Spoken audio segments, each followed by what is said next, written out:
Welcome to the Wine Enthusiast podcast, your serving of wine trends and passionate people beyond the bottle. I'm Lauren Buzzio, the managing editor here at Wine Enthusiast, and in this episode, we're in search of some ideal selections for summer refreshment. That's right, it's summertime, which means it's officially full-on rosé season. Today, we're thinking beyond the traditional pale Provençal pour and exploring Italian Rosato, especially those from the southern Italian region of Puglia. Made from an array of grapes with varied intensities and flavor and aroma profiles, tasting director Alexander Peartree and Enrico Contini, the marketing director at Vias Imports, explore the diverse rainbow of Rosato offerings from this beautiful Italian region, all ready to tantalize your taste buds and refresh your palate through the remaining dog days of summer and beyond. All right, so I am today chatting with Enrico Contini, the marketing director at Vias, which is an importer based in New York City that has a quite extensive Italian portfolio. Enrico, welcome. Thank you very much, Alex, for chatting with me. I'm very happy and proud to be here today with you.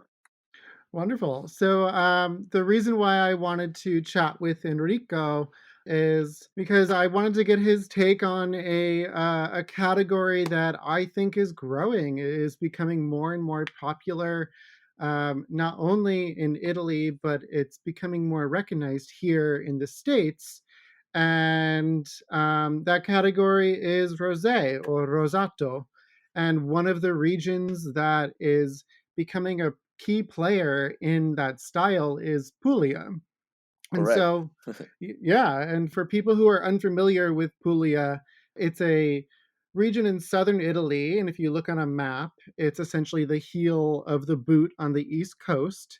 And for many, and actually for many Italians, it's probably more well known as a vacation destination since it has pretty much endless miles of coastline. Would you not agree with that, Enrico? I totally agree with you. It's one of the best places where to have a vacation in Italy for sure.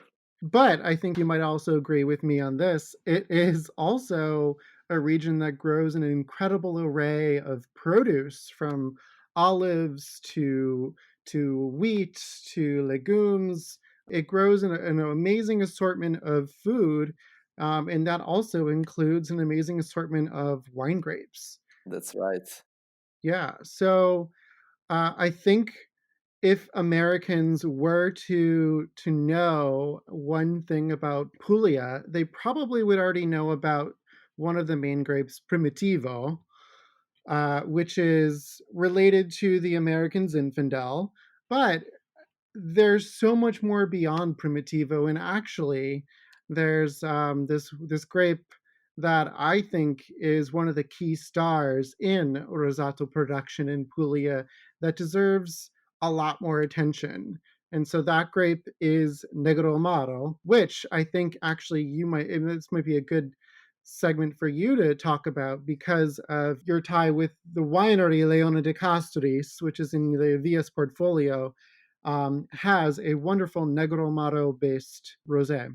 Yes, I agree, and thank you for giving me the opportunity to talk a little bit about the Negromaru Grape and, of course, Leone de Castis, which is one of the leader estate in the rosé production for one of the most important rosé wine that we have in Italy, the Five Roses.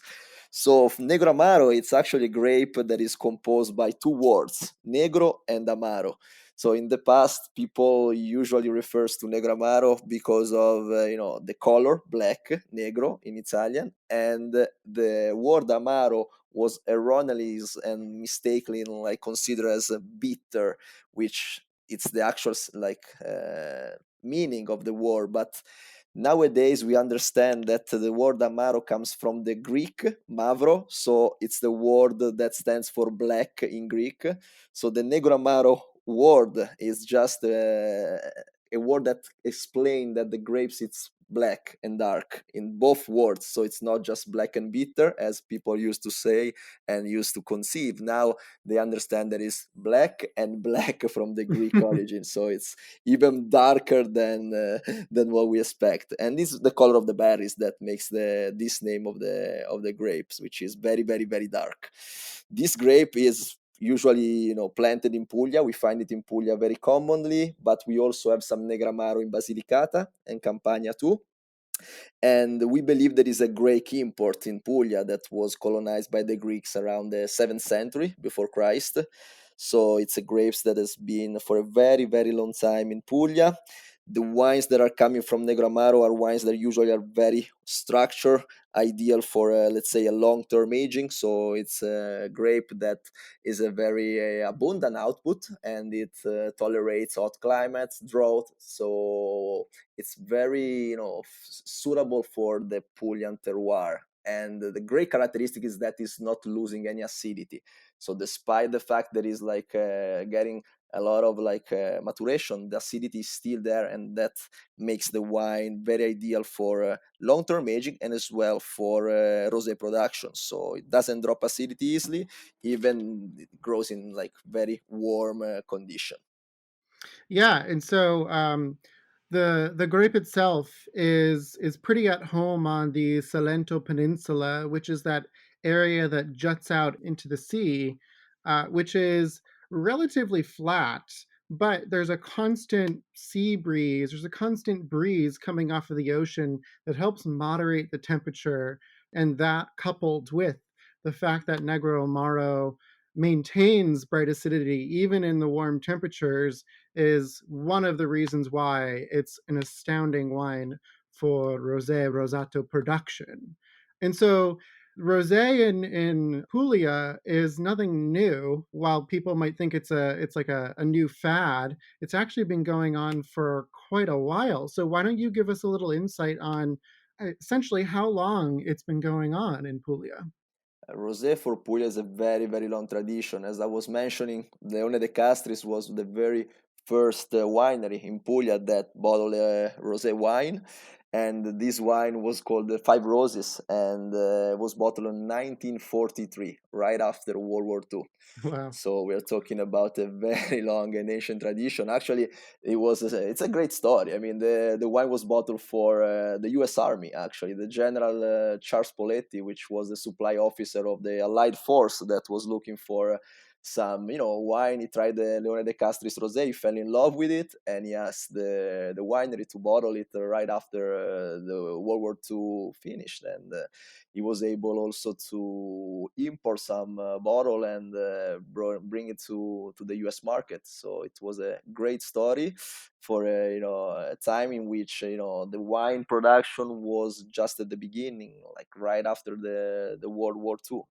And yeah, the very first vintage was bottled also in beer bottles. So just to give you an idea that all the glass factories were shut down because of the war, and then they don't know where to put the wine, so they find those different size beer bottles, and they start putting the wine in those bottles. So it was a great story to start with. And then little by little the rosé tradition grow all over the peninsula, all over Puglia too. We have like great appellation now. Castel del Monte Rosato is one of the appellation that is very famous for rosé as well. Rosé can be done with Negramaro, but usually also you can use Bombino Nero, other indigenous varietals. So nowadays you can really find a plethora of indigenous grapes that are suitable for the production of rosé. Some rosé are fresher than other ones, especially Italian rosé are a little bit more, let's say, power in terms of color and in terms of structure, but this is because of the DNA of the grapes and the characteristics of the polyphenols that are on the skin of the grapes, that gives the color and the pigmentation to the grape itself.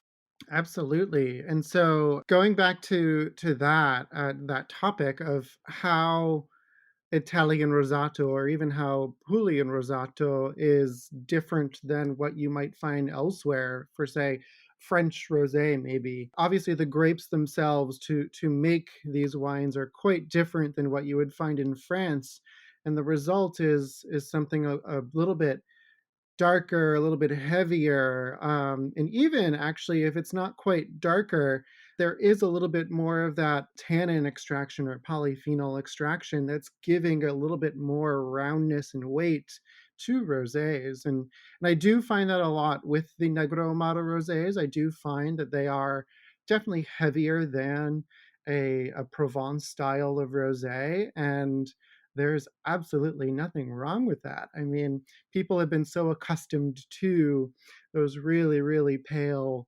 nearly white rosés. But I think now that people realize that rosé comes in all different shades, they should really get into the Negromaru rosés. And then you even mentioned another great grape, Bambino Nero, which is making wonderful, wonderful rosé wines in the Castel del Monte region, which is in northern Puglia, so quite different than the Salento Peninsula. Exactly, I agree with you totally. I mean, that's the beauty of the indigenous grapes that we can find all over Italy and all over the world. Especially Negramaro has always been very, as I said, structured like grape. Can give birth to structured wines, and of course we cannot have a very pale rosé from a Negramaro grapes. It's impossible. It's the DNA of the grapes that has the color, the anthocyanins, and all the pigmentation on the skin. So it would be like going to a, let's say, Indian restaurant without eating spicy. You can't. That's those are the characteristics of the grapes, and you wanna enjoy the characteristics of the grapes, or like for what it is. And I really like all the shades of the rosé that we have in Italy. And as you said, those are like the main characteristics of the Italian rosé, still with nice high acidity, with a light body, but you have also those crispy berry aromas like strawberries and cherries as well, that makes the wine richer and with a fuller body than the usual pale rosé that we find in other countries, which is totally legit. And it's the beauty of the diversity in wines. On top of all that, I think one of the great things about Pulian Rosé is the fact that the price point is so incredibly approachable. And I've seen this fad a little bit with French rosé. Their prices seem to be increasing as more and more people become interested. But with Pulian Rosé, the prices are so approachable. I mean, I rarely see one over $20 a bottle.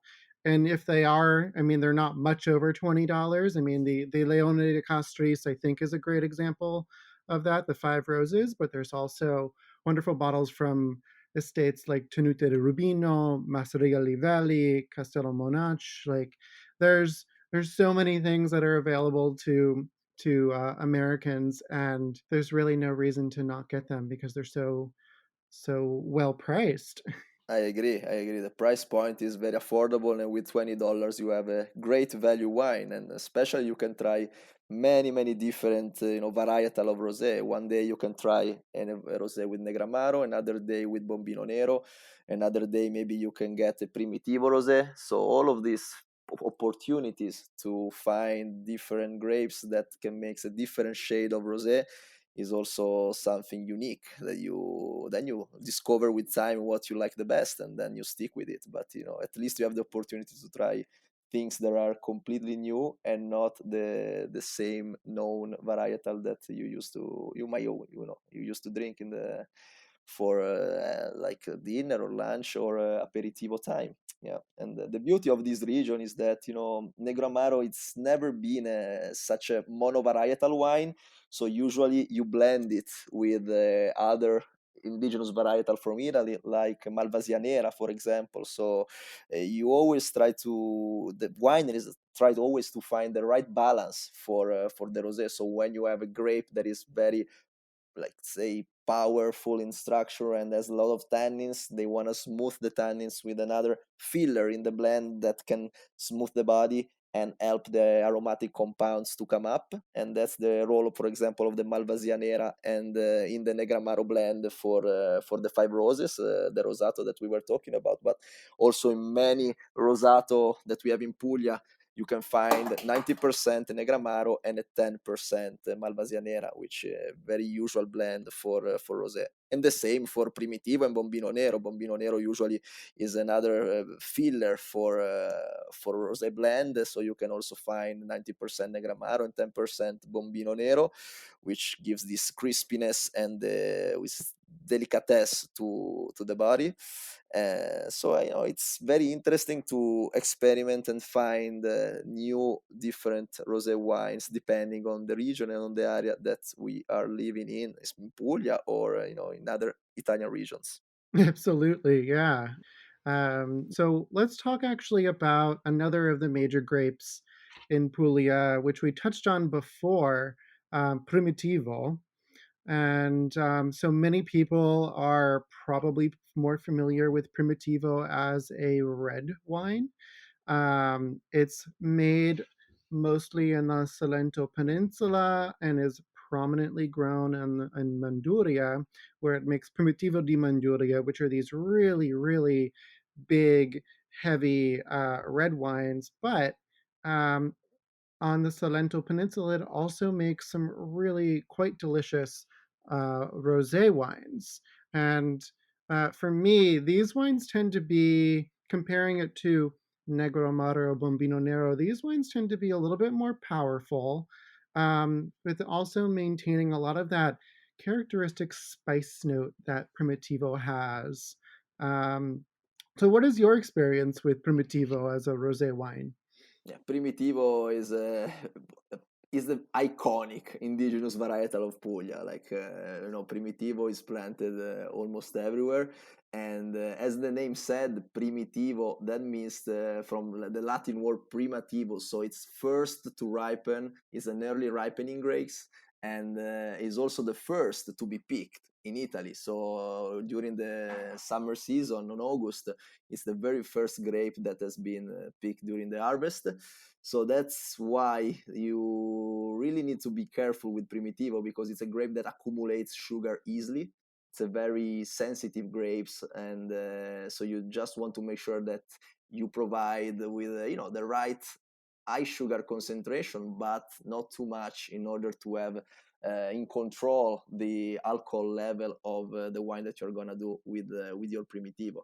So I think that it's very important in the structure and in the acidity too of the wine that you're of the rosé and the wine that you're gonna make with the Primitivo.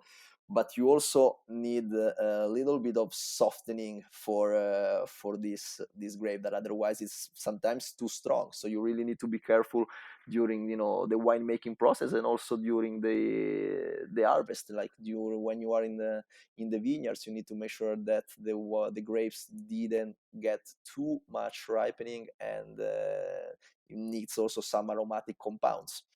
I can say from a recent group of tastings that I've done for the latest vintages of rosé wines from Puglia, I had a few that were made predominantly from Primitivo, and as you say, there some of them were a bit overblown, and it can happen.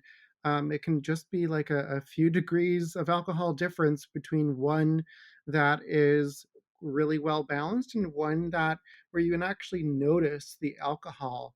But I think if winemakers are very cognizant about harvest times, they can make a really wonderful style of Rosato.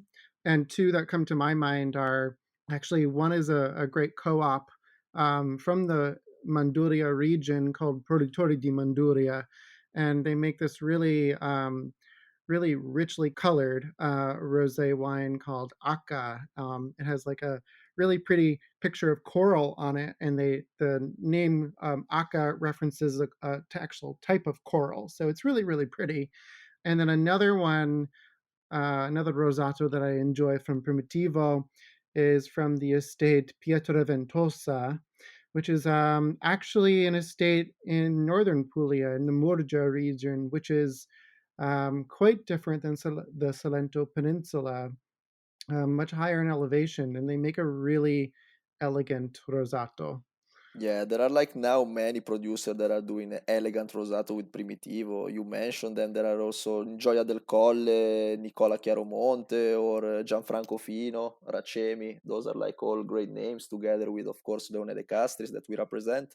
But nowadays you can really find more and more elegant wines in Primitivo, which is not easy because when we said Primitivo is a difficult varietals to be cultivated. It's susceptible to drought, to spring frost, sometimes also floral abortion. So you just have like a difficult condition that you have to deal with every year, and sometimes it's also prone to a sort of uneven ripening, and you really need to find the right balance to do a good primitivo. So it takes time and of course experience, and that's why little by little we have a lot of estates and wineries that are getting better and better with time in the Rosato production and in the primitivo production overall. Absolutely. And to sort of round out, so we've talked about Negromaru, we've talked a little bit about Bombino Nero, and we just talked about Primitivo. Why don't we talk about one more grape that I think is worth mentioning? And the grape is Susuman Yellow. So it's not a very widely planted variety, and it's actually used in blending a lot, I believe. There are a few Rosato wines made from Susuman Yellow predominantly. So do you have any insight on the grape? That's correct. I mean, the Susuman Yellow has probably the role similar to Bombino Nero and that we mentioned before, and the Malvasia Nera. Those are the three main fillers for rosé, where you have a rosé that is Primitivo based or Negramaro based. And Susuman Yellow, it's a very old grapes, indigenous grape that was discovered now, like some years ago, was brought back to the attention of the public. It's a very productive variety. Literally means loading up the donkey, Susuman Yellow, because it's a grape that is like with a very high heels, and so that's how they used to call it, because they used to carry it with donkey, and it's like with a lot of heels. You need a lot of like donkey in order to carry all the grapes that the plant was producing. So especially in the first 10 years of the plant of the vines, you have like a lot of hills and very very large hills. Then little by little, after 10 years, the hills are gonna be lower and lower. But yes, it's a grape that you can barely find Susuman Yellow by itself. It's not a monovarietal wine, it's a filler for blend. And what I really like here, it's a great addition to the texture that provide to the blend. So let's say that when it's a young wine, the Susuman Yellow can have like strong tannins, but after aging a little bit, soften the structure of the wine. So in the rosé blends, I think it provide a great texture and like solidity in the body. So that creates also a nice complementation with either Primitivo or the Negromaru grapes, which are the two main protagonists of the rosé in Puglia. Yeah, absolutely. And in my tastings, I haven't seen too much single varietal Susuman yellow wines. A little bit more with bottles that are red wines, but I did actually find one that I really enjoyed that was predominantly Susuman yellow, and it's from Masseria Livelli, and they're one of the a pretty great producer located right in Salento, in the Salento Peninsula.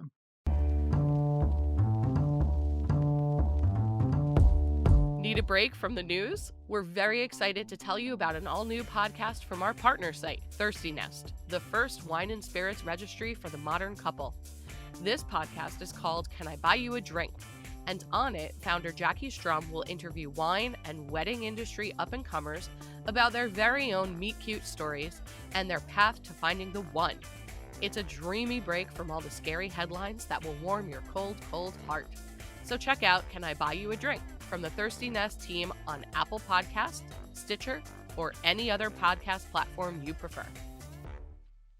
With the concept of all of these wonderful rosés in our head, I am just reeling back to my memories of visiting Puglia. It's been about a year for me, and I am just remembering the, gorgeous seaside landscapes, but then the also just very countryside, very provincial interior that has so much charm to it. And honestly, the food that I had in Puglia was some of the best food I've had in Italy because you can really feel the connection to the land. The food is grown exactly where you are.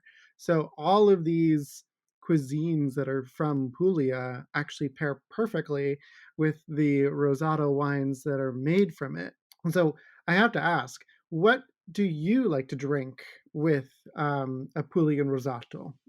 I mean, as you said, the Rosato is probably the most versatile wine that we can find in Puglia, in Italy. And nowadays, I like the food culture of, let's say, aperitivo style, like the brunch culture that is nowadays very prominent also in Italy, that we didn't have in the past, but little by little we got contaminated by US and other countries, and now brunch is an institution also in Italy.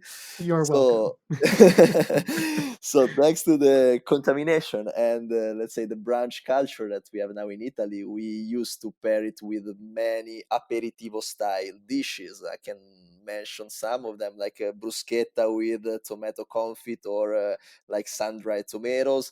I like to try it also with, let's say, veggie skewers on barbecue. No, it's barbecue time now, and I really like seafood skewers, veggie skewers, and those are like a very good ideal pairing for a rosé wine that can also pair with easily with hummus and any other tzatziki sauce, or dippers that you can literally find all over like the places. Olives too, it's a great appetizer that we like to drink rosato with. Also, I would mention like some fresh fruits, like melon and prosciutto, which is a perfect Mm. combination that we use for aperitivo in Italy, or like especially fruits like strawberries, raspberry, also chocolate and pomegranate could be a nice combination for rosé. So it's a very very variable mix of food. Also charcuterie, like cheese and charcuterie boards, especially fresh cheese, soft cheese, mild cheese, are very well paired with rosé. And any kind of brunch like style dishes, also asparagus with eggs or parmesan is another combination that I like too. There are many, there are really many many Yeah, I many mean, dishes. obviously the scope that Rosato can cover is quite wide in terms of food, and I think in particular what lends these Puli and Rosato so well to food is their structure. I mean, they are all very bright in acidity, and they all have a really nice amount of fruit to them, but they do have this sort of overarching soft tannic texture to them that I think lends well to a lot of different food types. I mean, you need a little bit of that tannic structure to kind of help mellow things out, to help give a little bit of more presence to the wine when you're having it with food. And as we can see with everything that you mentioned, and I would agree with all of that. Um, this specific style of rosé lends really well to food. Yeah, I agree totally. That's the also the popularity of rosé. It's because of this growing culture of different food that can be very well paired with the nice acidity and freshness of rosato. So it's perfect for many many different culture of food. We not only the Italian culture, but we mentioned also some hummus of maybe Lebanese and Mediterranean culture. We can also match some French cuisine, some Indian and spiciness of the food with the bright acidity of the wine. So I really think that can match different categories, and that's the very good selling point of Puglia Rosato as of now. Absolutely. And so we have been calling the category by rosé rosato up until now, but I do understand that there's a rather interesting movement going on in Italy right now with not calling the category Rosato and instead picking a different term. And the term is Vino Rosa, pink wine. Do you want to speak about that a little bit? Yeah, it's been like an institution that is like has been born 2 years ago.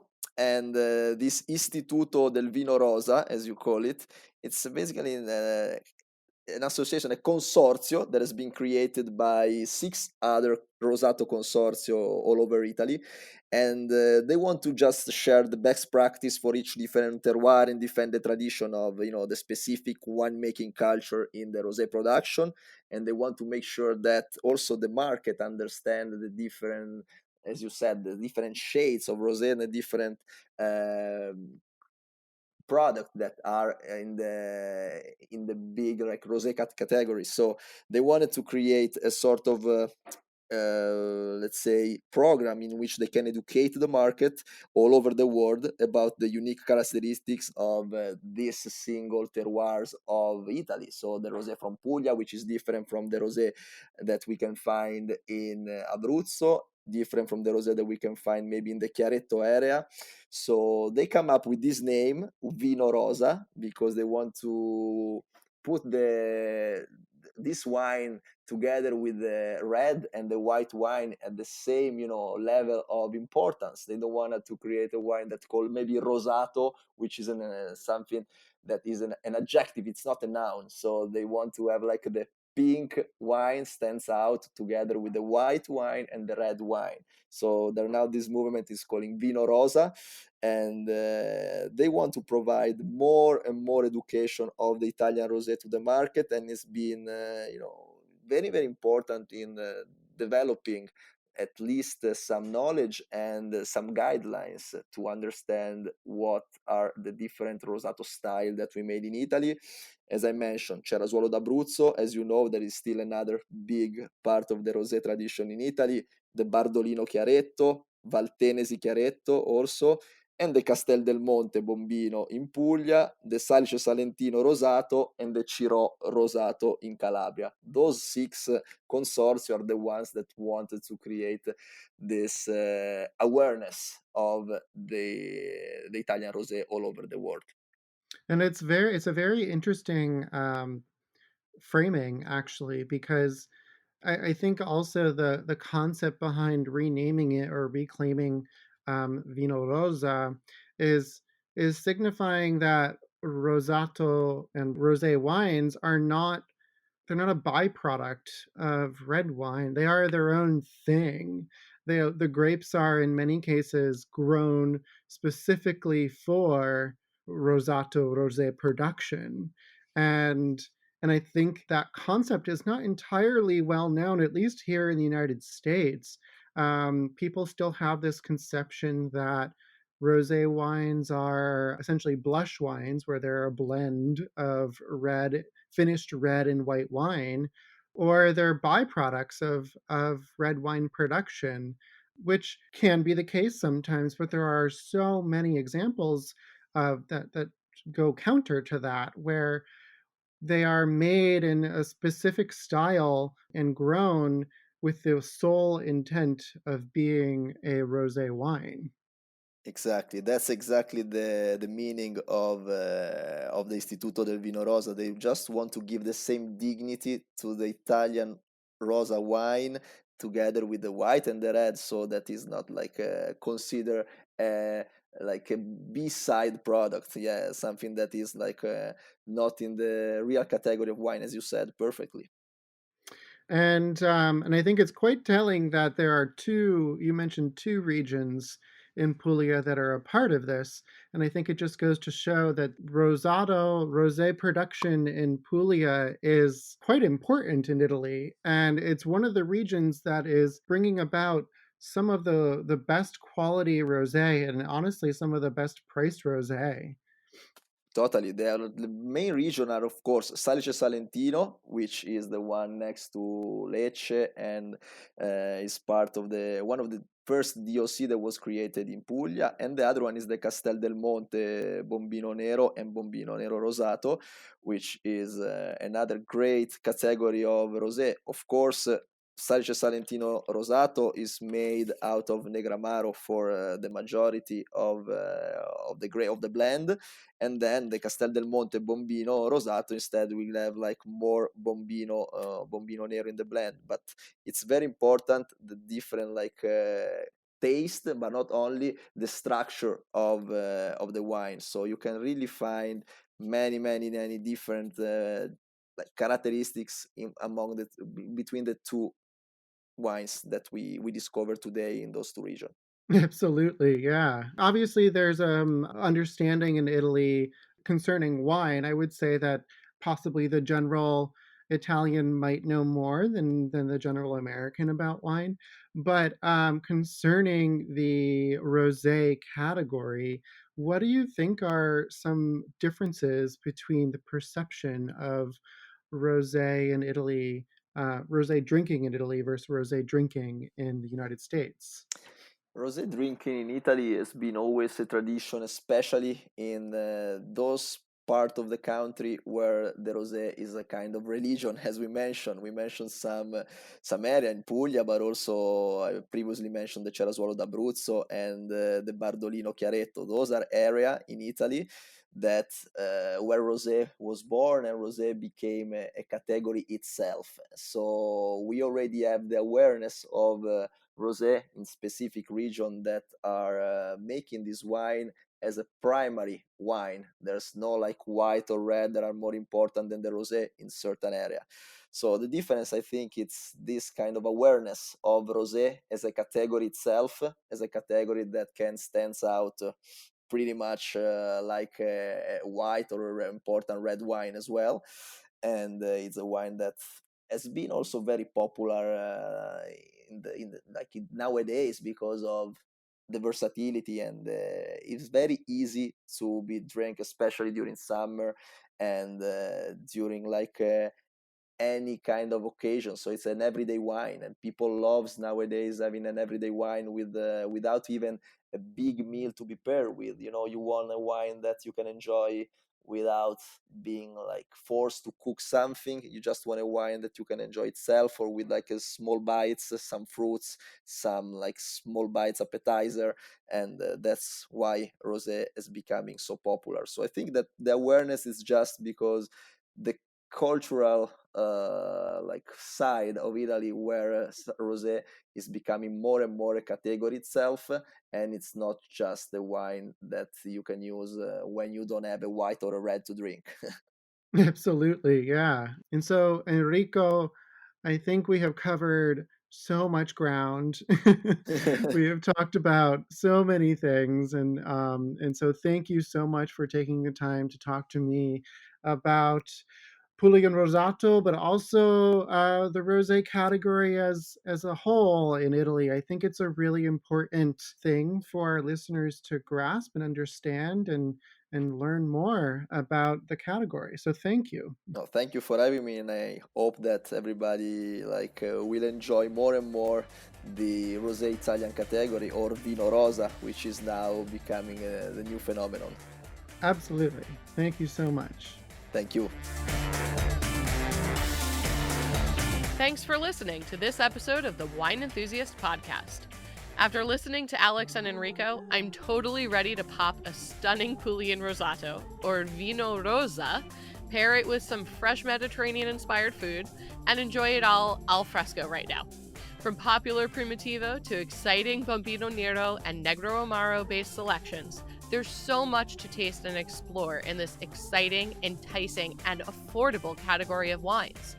Be sure to visit winemag.com/podcast for more about these mouth-watering selections, including ratings and reviews for some of the wines and appellations mentioned today, as well as more articles to dive even deeper into the Puglian Rosato pool. Subscribe to the Wine Enthusiast podcast on iTunes, Google Play, or wherever you find your podcasts. If you like today's episode, we'd love to read your review and hear what you think. And hey, why not tell your wine-loving friends to check us out too? You can also drop us a line at podcast@winemag.com. For more wine ratings, recipes, guides, deep dives, and stories, visit Wine Enthusiast online at winemag.com and connect with us on Instagram, Facebook, and Twitter at Wine Enthusiast. The Wine Enthusiast podcast is produced by Lauren Buzzio and Jenny Groza. Until next episode, cheers.